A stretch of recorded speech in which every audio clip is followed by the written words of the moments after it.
This conference will now be recorded. Hi everyone, welcome to the AWS training program. Today's topic, we will be covering few topics, that is Elastic Cache. Srikanth, there is some echo from your side. Uh, is it still there, or can you hear properly? Okay, let me try now. Let me mute my mic. Sure.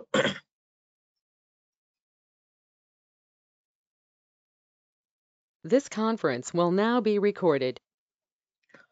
Hi everyone, welcome to the AWS training program.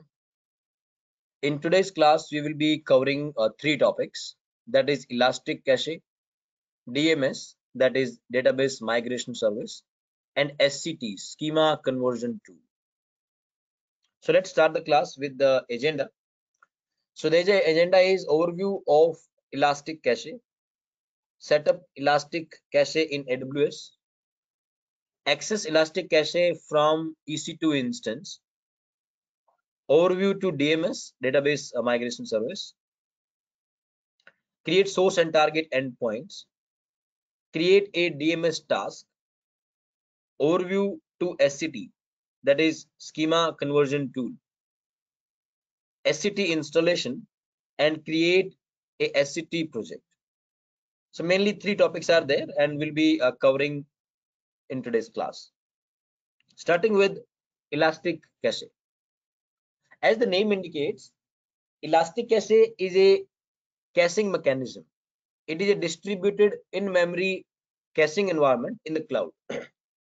Usually, when you open any web application, right, and behind the scene, there will be some database, because whatever details are displayed on the website, suppose it's a net banking, right? So every time you do something, it will go to the database, it will find out your latest balance and it will display accordingly. But not only, not for banking, but for some other stuff, sometime doing a round trip to database can be like a little time consuming.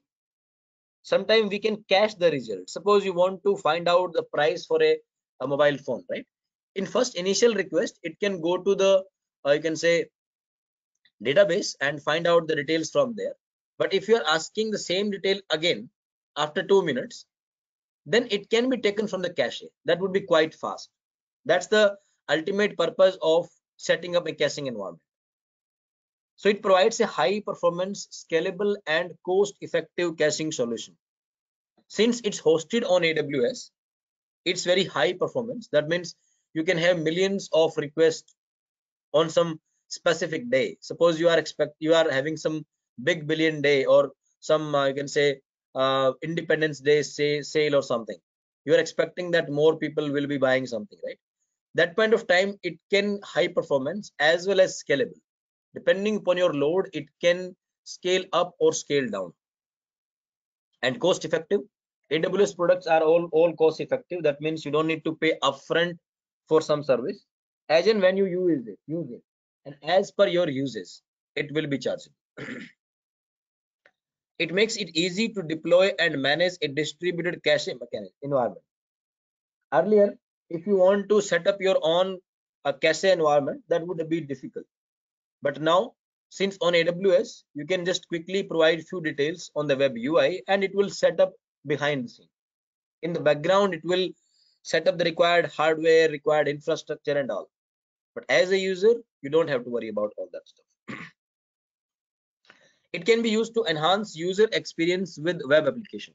As I was telling you, like for everything, it will go to database first, but for upcoming request, it can directly take from the cache. And AWS Elastic Cache can be used with Redis or Memcache. Redis and Memcache are old caching caching concepts, but now AWS is giving you the flexibility. Suppose your current application, they are using Redis for cache, or they are using Memcache. So these both flavor can be easily set up on AWS Elastic Cache, so that your application level changes are not required. Okay, so let's talk like how to do it. So you can go to AWS console, and from there I will show you the screenshots first, and then we will go to our console as well. But since we are with AWS trial account, we should not create each and everything because these are chargeable. So, but I will show you how to do it. And as soon as you are done with your practical stuff, you can immediately delete your AWS resources. So name of the Redis cluster, you can give some name. I have given my Elastic Cache Redis. Engine version compatibility, it will come automatically. You can always go with the latest one. The port number, that is the standard port for Elastic Cache, 6379. So you can keep it as it is. Parameter group, that's automatically created by AWS, and you can keep as it is. The next is node type. This thing you can change because there are different configuration, and depending upon your configuration, it would be chargeable accordingly. So I have chosen the least one, the system with the smallest configuration, T2.micro, with which 0.5 GB RAM, because it's in memory. It's like you can say caching is always in memory, because when you are read from the persistent storage, it's time consuming. When you read from database, it's time consuming. But when something is in memory, it's very fast. After that, number of replicas. In order to increase the performance, you can increase the number of replica. That means the data, whatever you are maintaining in your Elastic Cache, that will be replicated on multiple servers among multiple availability zone. You can see this one, multi-AZ. So multi-AZ will be maintaining your data on multiple system, and definitely will be more chargeable. So for training purpose, for learning purpose, you can skip that. But if you are working in a project, definitely as per your project's requirement, you can even go with multi-AZ. You can see this one. Multi-AZ cannot be enabled when the number of replica is set to 0. Select one or more replica to enable multi-AZ. I mean, if you are keeping the number of replicas 0, and if you are checking this checkbox, that will not work. You have to make the number of replica is 1 or 2 or 3, and then you can select multi-AZ, and it will be deploying your Elastic Cache on different subnets. Subnets is nothing but different IP ranges located on different geographic location, so that if unfortunately one server is down, at least another server in another availability zone will be up and running, and your user will not feel the difference, because that's the benefit of multi-AZ environment. Okay, so creation is very easy. The main thing is you have to provide a name and provide a node type, and optionally provide the number of replica. That's what you need to do.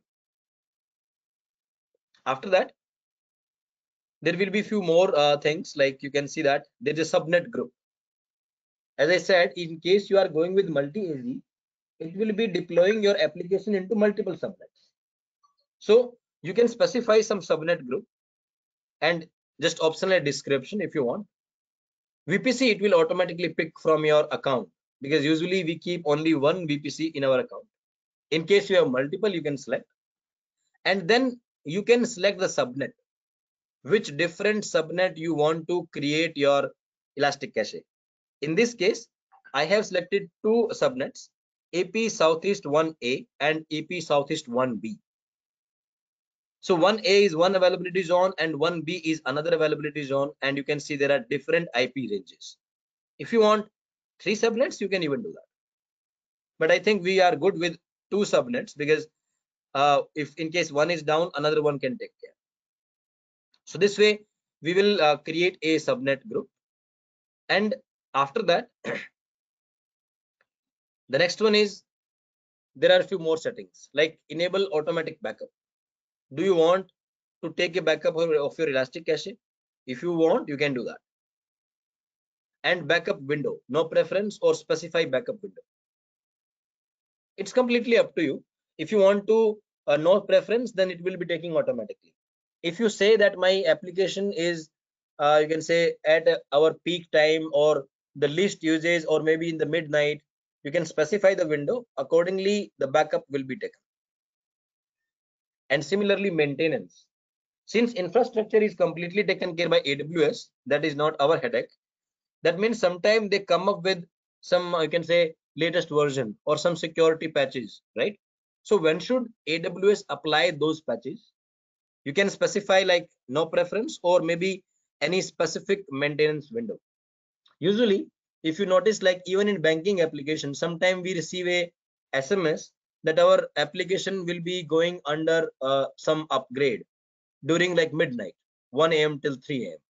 They choose a window where the users are least affected, because if they will do in daytime, millions of users will be affected. So they will do in very odd timing, very midnight timing, so that maintenance can be performed at the same time. The impact on the users is the minimum. So these are additional settings as per your requirement you can choose. Okay. So before we start talking about like how to use it, in case you are having any doubt till now, you can ask me.